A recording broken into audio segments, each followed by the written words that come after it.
El cumplimiento del primer trimestre de los 12 que incluye el acuerdo con el Fondo Monetario permite que sigan fluyendo los créditos blandos del sistema multilateral.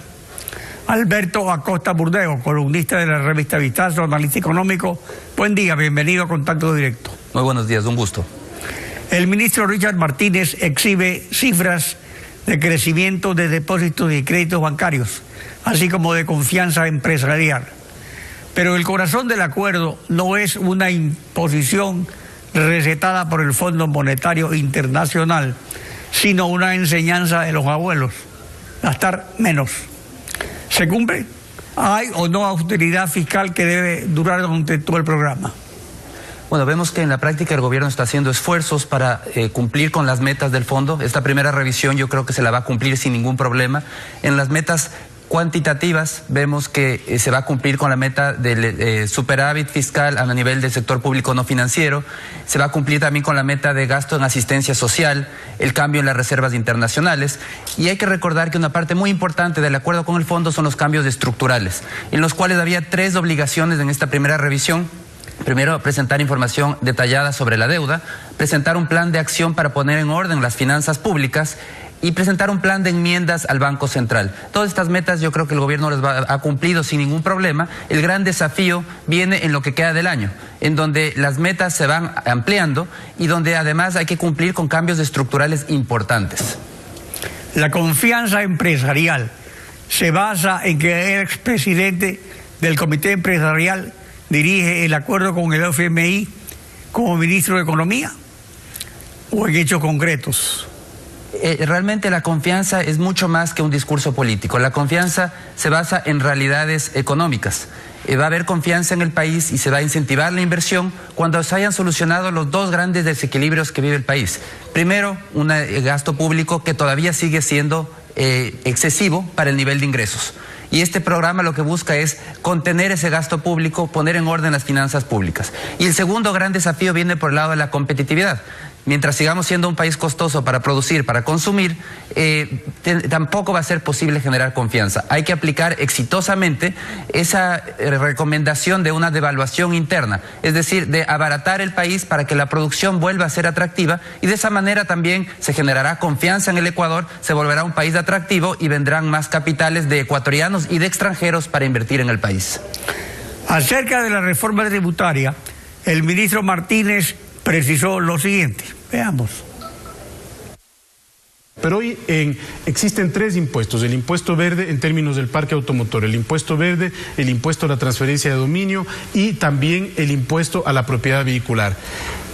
Con un esquema único impositivo podemos lograr mantener el nivel de recaudación, porque no queremos tampoco afectar las arcas fiscales. Eso, Alfredo, se tiene que complementar con otras decisiones que hemos tomado. El tema del anticipo del impuesto a la renta, que hoy se paga en 2 meses, entre julio y septiembre, lo estamos difiriendo para que los empresarios, particularmente los pequeños y los medianos, puedan pagar en 5 meses. Entonces, pongamos el ejemplo de un empresario que tenía que pagar $5,000 en julio y $5,000 en septiembre. Hoy tendrá que pagar $2,000 en julio, agosto, septiembre, octubre, noviembre. En el caso del IVA, concretamente respecto a su pregunta, no hay una decisión que haya sido tomada. Yo sería poco responsable en anticipar una decisión al respecto, porque se está evaluando con el equipo tributario económico todo el esquema tributario a nivel nacional.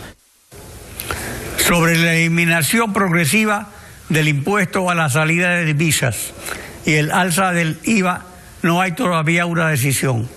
¿Será necesario para compensar ingresos? Aquí hay un tema de fondo. Para poner en orden las cuentas fiscales, la estrategia que ha propuesto el gobierno es una estrategia mixta. Por un lado, la mitad del esfuerzo va a venir por una reducción de gasto, pero la otra mitad del esfuerzo quiere que sea de los ciudadanos, que los ciudadanos aportemos más para seguir financiando gasto público. Y yo creo que lo correcto en estas circunstancias es analizar el origen del problema. ¿Por qué vivimos un desequilibrio fiscal? Es por el exceso de gasto. Entonces, ¿dónde está la solución? En reducir de una manera mucho más agresiva ese exceso de gasto, ese estado demasiado demasiado grande que este momento nos cuesta sostener. La alternativa que está planteando el gobierno es nuevamente incrementar recaudaciones de ciudadanos. 2.400 millones aproximadamente se busca recaudar en nuevos ingresos tributarios, y vemos que eso complica el tomar medidas de fondo que cambien los incentivos dentro de la economía, y una de esas es el impuesto a salida de divisas, un impuesto que funciona como una barrera para que ingresen los dólares que hay que recordar que están en el exterior del país. Entonces vemos que esos son los cambios que son difíciles de hacer, porque mientras se sigue gastando al ritmo que se lo piensa hacer, es imposible reducirle ingresos al Estado. Aquí se requiere realmente un cambio de la estrategia, ir hacia un mayor enfoque a reducir el tamaño del Estado, un Estado eficiente que se dedique de lo que realmente es importante: educación, salud y seguridad. Todo lo demás que hace el Estado no es prioritario. Debemos reducir esa actividad por el resto de cosas que hace el Estado y concentrar los recursos en las 3 prioridades que debería tener el Estado: salud, educación y seguridad. El otro pilar del plan de prosperidad del gobierno es la reforma laboral, y el ministro anuncia acuerdos tripartitos que el FUT y el Parlamento Laboral niegan. Es inaceptable un contrato de trabajo con 36 meses de prueba con renuncia, o debería intentarse una modulación de la liquidación de la estabilidad en los nuevos emprendimientos. Hay que estar muy claros que tener la legislación laboral más estricta de la región tiene un precio. Y lo estamos pagando vía la estructura del mercado laboral, en donde tener un empleo formal, un empleo adecuado, es un privilegio de pocos. Apenas 4 de cada 10 ecuatorianos económicamente activos tienen un empleo adecuado. El resto o están desempleados o no tienen un empleo adecuado. Entonces vemos que lo que se está hablando en este momento, todas estas rigideces que se defiende y defienden los grupos sindicales, al final del día son para en beneficio de una minoría, cuando la mayoría de los ecuatorianos no accede a ninguno de esos beneficios, no tiene afiliación a la seguridad social, no tiene ninguna de las seguridades que tanto se defienden. Y esto es porque la ley al ser tan estricta, no permite formas de trabajo mucho más flexibles. Por ejemplo, pensar en una ama de casa que mientras sus hijos están en la escuela pueda trabajar unas pocas horas. Eso lo prohíbe la ley. O los jóvenes que al no tener experiencia no pueden acceder a un trabajo fácilmente porque les ganan una persona que sí tenga experiencia y que va a terminar ganando lo mismo. Entonces esos son los cambios que se deben hacer, un mercado laboral mucho más inclusivo que nos permita mantener los salarios más altos también de la región, porque en términos reales los salarios de los países vecinos han perdido valor, mientras que en el Ecuador, gracias al dólar, se han mantenido. Entonces, para defender esos salarios más elevados tenemos que reducir la inflexibilidad que existe en materia laboral. Hay que trabajar en nuevas formas de contratación, en adaptarnos al mundo actual, un mundo donde se puede hacer trabajo a la distancia, trabajo a través de la tecnología disponible. De esa manera crear más oportunidades de trabajo para esos 5 millones de ecuatorianos que actualmente no tienen un empleo formal. Ahora, el asunto de la estabilidad a la que yo me refería concretamente es lo que tiene que ver con el contrato de prueba. Y la estabilidad sí es uno de los derechos fundamentales entre los cuales usted se ha referido. Entonces, por eso le preguntaba que si esta propuesta, que es la más controvertida, sería inaceptable para los trabajadores, en el sentido que un periodo de prueba de 90 días pasa a ser de 3 años. Yo creo que el enfocarse solamente en el periodo de prueba no resuelve el problema, porque el problema viene por el lado de los grandes costos de indemnización que existen a lo largo mientras van pasando los años. Entonces, una persona, conforme va teniendo más años en la empresa, se elevan de manera significativa el número de salarios, equivalente al número de salarios que hay que pagar para una indemnización, llegando a 70 salarios a los 25 años.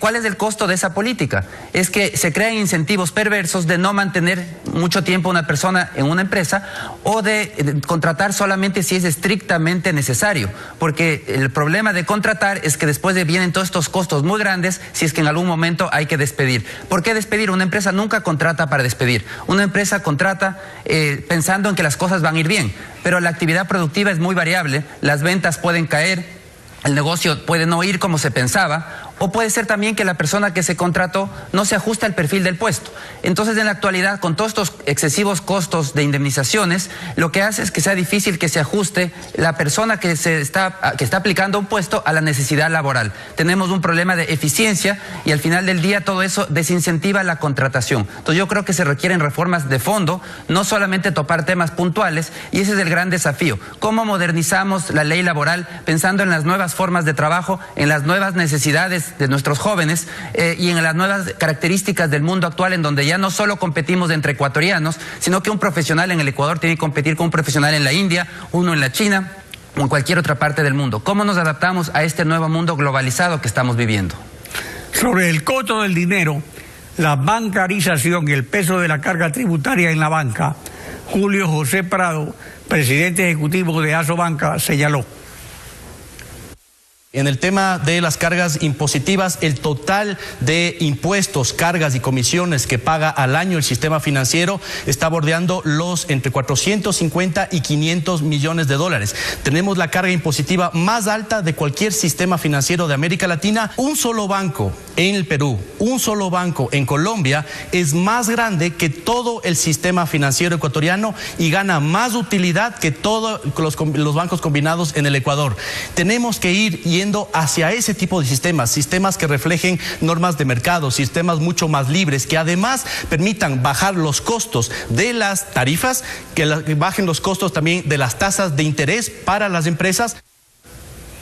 Las utilidades de la banca revelan la solidez del sistema financiero, pero la bancarización se incrementa con más utilidades de los bancos o con menor costo en los servicios y el crédito.